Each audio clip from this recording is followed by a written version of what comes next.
De gør alt, hvad de kan for at få skovlen under James Bond, men selvom de indtil videre har forsøgt 21 gange, nemlig 21 film, så er Agent 007 stadig i live. Her sammen med mig er i aften Jaws, Odd Job og Blofeld og alle de andre suspekte skurke fra James Bond-filmene, og velkommen til jer.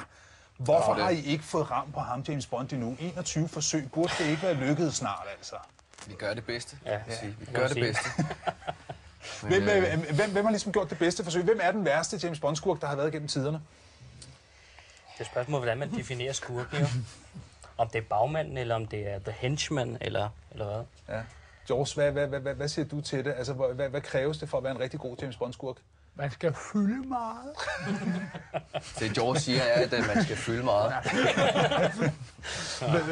Men altså, hvis jeg nu spørger dig, hvad er din særkendetegn? Hvorfor er du så god og ond i en James Bond-film? Jamen, jeg tror, det er noget at gøre med kat og ar og noget specielt tøj. Og jamen, der er bare et eller andet over den gamle Donald Pleasant, der spillede rollen dengang. Ja. Som gør ham rigtig ond. Ja. Og så, ja. Jeg får jo om et øjeblik besøg af Jesper Christensen, der nu for anden gang i træk spiller med i en James Bond-film. Gør det sådan nogen som jer stolte?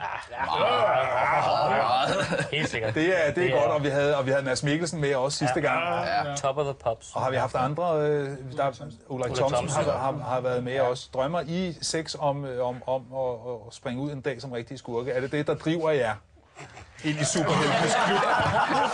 Men mindre Blofeld kommer tilbage, selvfølgelig. Får vi tilbudt, så tror jeg da ikke, vi siger nej til at være med i en James Bond. Det kan godt være, jeg er død. Om det lykkes, det får vi jo se, for den nye James Bond-film har premiere jo inden særlig længe. I må godt blive hængende lidt her i studiet, så foreløbig tak til jer. Og det er jo altså fra Superheltenes Klub, at vi har haft besøg her.